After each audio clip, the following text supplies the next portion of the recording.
नमस्कार। ऑनलाइन व्याख्यान की इस श्रृंखला में एक बार पुनः आप सभी का स्वागत है। बीए द्वितीय वर्ष के छात्र छात्राओं के लिए आज का हमारा विषय होगा रीतिकाल, जिसमें भी रीतिकाल जैसे कि उसको 3 भागों में बांटा गया है: रीतिबद्ध, रीतिसिद्ध, रीतिमुक्त काव्यधारा।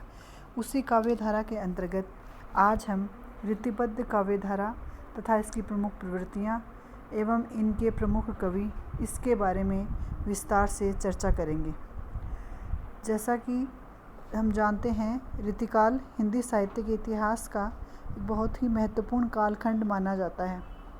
अगर हम क्रम से इसका अध्ययन करते हैं तो हम पाते हैं कि यह हिंदी साहित्य में तीसरे स्थान पर अपना स्थान ग्रहण करता है। इतिहासकारों ने अपने इतिहासकार का वर्गीकरण करते हुए प्रथम कालखंड को आदिकाल, भक्तिकाल तथा रीतिकाल के रूप में विभाजित किया है। उसी रीतिकाल के अंतर्गत हमने रीति का निरूपण या रीतिकाल की प्रमुख विशेषताएं, रीतिकाल का नामकरण तथा रीतिकाल के विभिन्न विद्वानों द्वारा नामकरण संबंधी नाम को लेकर जो अन्य मतभेद रहे, उनके बारे में हमने विस्तार से चर्चा की थी। उसके पश्चात रीति के आधार पर जिस रीतिकाल को रीतिबद्ध, रीतिसिद्ध तथा रीतिमुक्त काव्यधारा के नाम से जाना जाता है, उसी के अंतर्गत आज हम रीतिबद्ध काव्यधारा का अध्ययन करेंगे।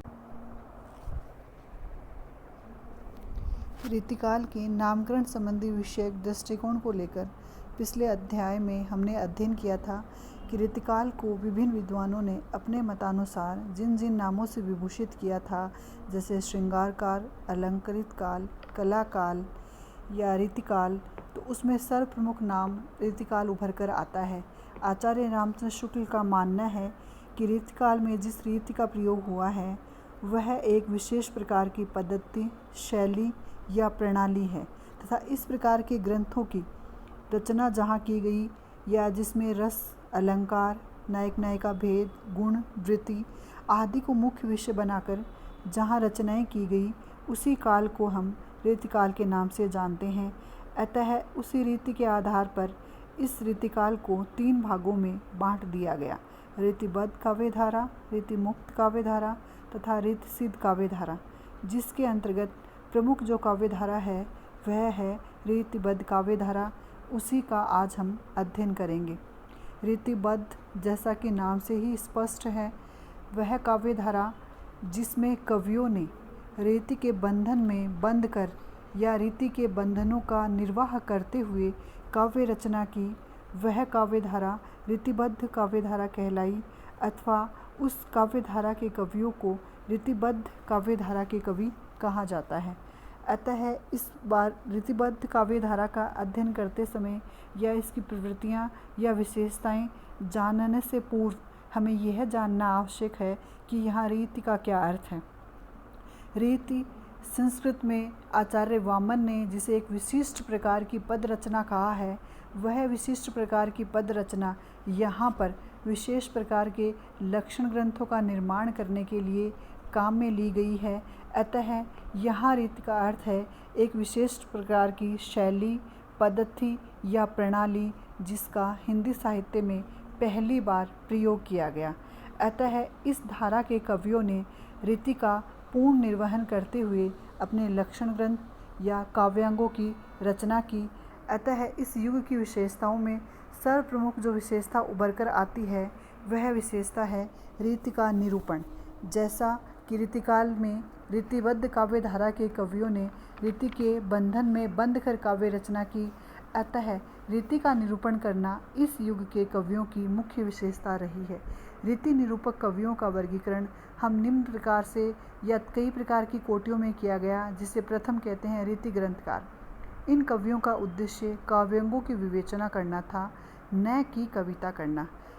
इस वर्ग में रसिक, सुमति, जसवंत सिंह या देव आदि कवियों को शामिल किया जा सकता है। दूसरी काव्यधारा वह है जिसमें नीति का निरूपण करना तथा काव्य रचना को समान महत्व देने वाले कवि हैं, जिन्होंने रीति का इस रूप में प्रयोग किया है, जिनमें मतीराम, चिंतामणि, भूषण, देव आदि कवियों को शामिल किया जा सकता है। तथा तीसरी काव्यधारा वह है जिसमें कवि कर्म को महत्व दिया है, या कवियों ने रीति की अपेक्षा अपने कवि कर्म को अत्यधिक महत्व दिया है। अतः इस काव्य धारा के कवि इस युग में सर्वाधिक महत्वपूर्ण माने जा सकते हैं, क्योंकि उन्होंने रीति के साथ साथ कवि कर्म या अपनी कवि रचना को भी अपना मुख्य उद्देश्य माना है। रीतिबद्ध काव्य धारा की जो प्रमुख विशेषता है वह है श्रृंगारिकता का वर्णन करना। रीतिकाल के नामकरण संबंधी विवाद में भी हमने यह अध्ययन किया था कि इस युग को श्रृंगार काल के नाम से भी जाना गया, क्योंकि श्रृंगारिकता की प्रवृत्ति इस युग में हमें अतिशयता के साथ दिखाई देती है।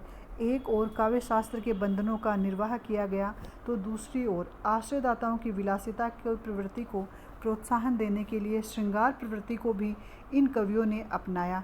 अतः श्रृंगारिकता किसी न किसी रूप में हर कवि ने अपनी काव्य रचना में महत्व दिया है तथा उसी के आधार पर अपने लक्षण ग्रंथों की रचना की है। नारी विषयक दृष्टिकोण को लेकर इन कवियों का जो अपना एक दृष्टिकोण रहा वह नारी विषयक दृष्टिकोण को लेकर यह कवि हमेशा उपेक्षा का पात्र ही रहे, क्योंकि इन्होंने नारी को वह सम्मानजनक स्थान नहीं दिया जो कि मध्यकाल में उसे दिया गया था, क्योंकि इन्होंने नारी को अभिसारिता, वासक सज्जा, सबके पर के रूप में ही वर्णित किया था तथा नारी इनके लिए केवल भोग की वस्तु बन गई थी। अतः नारी के प्रति इनके मन में सम्मानजनक दृष्टिकोण नहीं रहा था। धार्मिकता तथा नैतिकता रीतिबद्ध काव्यधारा की एक विशेषता मानी जा सकती है, पर इन कवियों ने आश्रयदाताओं की प्रशंसा की प्रवृत्ति को ही पुष्ट किया। अतः जो धार्मिकता तथा नैतिकता आई है वह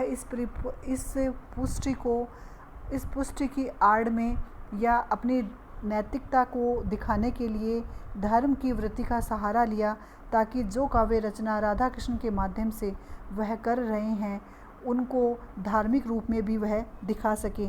अतः श्रृंगार वर्णन में जैसे पलटू साहब, सहजोबाई, चरणदास आदि भक्त कवि हुए हैं जिन्होंने भक्तिपूर्ण रचनाएं लिखी हैं तथा उन्होंने केवल धर्म की आड़ में छद्म रसिकता का ही प्रदर्शन किया है।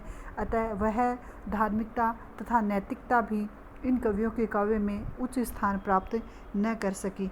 अलंकार निरूपण रीतिबद्ध काव्यधारा की एक मुख्य विशेषता रही है।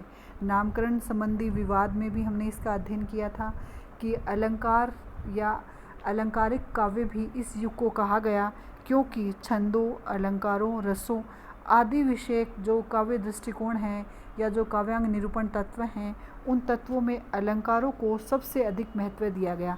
अतः अलंकारों को अत्यधिक महत्व देने के कारण इस वर्ग के कवियों ने या रीतिबद्ध काव्यधारा के कवियों ने अलंकार निरूपण की प्रवृत्ति को अपना मुख्य विषय बनाया है तथा अलंकारों की विवेचना करना इनकी प्रमुख विशेषता हो गई थी। रीतिबद्ध कवियों ने जितने अलंकार ग्रंथ लिखे, शायद या संभवतः उतने तो संस्कृत काव्य शास्त्र में भी नहीं लिखे गए।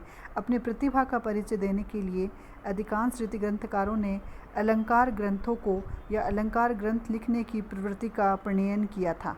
मौलिकता का अभाव इस युग की काव्यधारा की एक अन्य विशेषता रही है, क्योंकि रीतिबद्ध कवियों के द्वारा किए गए काव्यांग निरूपण में मौलिकता का पूर्णतः अभाव दिखाई देता है। यद्यपि इन कवियों ने सैकड़ों रीति ग्रंथ लिखे हैं, तथापि किसी मौलिक सिद्धांत का प्रतिपादन इस युग के कवि या इस धारा के कवि न कर पाए। अतः मौलिकता का अभाव इस युग के काव्यधारा के कवियों में प्रमुखता से दिखाई देता है। आश्रयदाताओं की प्रशंसा का वर्णन करना किसी न किसी रूप में इस काव्यधारा के कवि राजाओं के आश्रय में रहते थे तथा जीविकोपार्जन का वही एकमात्र साधन था। अतः अपनी जीविका चलाने के लिए राजाओं की प्रशंसा करना इनकी विवशता हो गई थी। अतः उसी विवशता को राजाओं ने मुख्य विषय बनाकर या राजाओं ने उसी प्रवृत्ति का लाभ उठाकर अपनी मनोवृत्ति को पूर्ण करने के लिए काव्य रचना की गई। अतः हर कवि ने राजा की प्रशंसा में राज प्रशस्ति पूर्ण काव्य लिखा तथा आश्रयदाताओं की प्रशंसा करना इस रीतिबद्ध काव्यधारा की एक अन्य विशेषता मानी जा सकती है। प्रकृति का चित्रण करना यद्यपि रीतिकालीन काव्य राजदरबारों के कृत्रिम वातावरण में लिखा गया था, अतः राजदरबारों के कृत्रिम सौंदर्य के बीच इन कवियों ने केवल आलंबन के रूप में ही प्रकृति का चित्रण किया है, परंतु आलंबन या उद्दीपन किसी न किसी रूप में प्रकृति का चित्रण हमें रीतिकालीन काव्य में दिखाई देता है।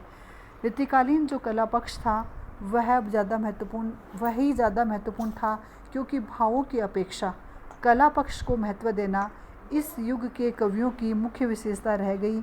अतः कला के रूप में या कला पक्ष को प्रमुखता से उभारने के लिए अलंकारों, श्रृंगारों, ब्रज भाषा में ललित पदावली का प्रयोग, मुक्तक काव्य तथा सरस रस की गंगा इस युग में अबाध गति से बही है तथा ब्रज भाषा की प्रधानता इस युग की मुख्य विशेषता रही है, क्योंकि रीतिकालीन काव्य कोमलकांत पदावली में लिखा हुआ काव्य है तथा राजाओं की मनोवृत्ति को पुष्ट करने के लिए उसी भाषा का प्रयोग करना इनकी व्यवस्था बन गई थी। अतः रीतिकालीन काव्य में या रीतिबद्ध काव्यधारा के कवियों ने ब्रज भाषा को प्रमुखता से अपनाया है, या यूँ कहें कि रीतिकालीन काव्य की सर्वप्रमुख भाषा एक ही रही है और वह है ब्रज भाषा या ब्रज भाषा में लिखा हुआ काव्य।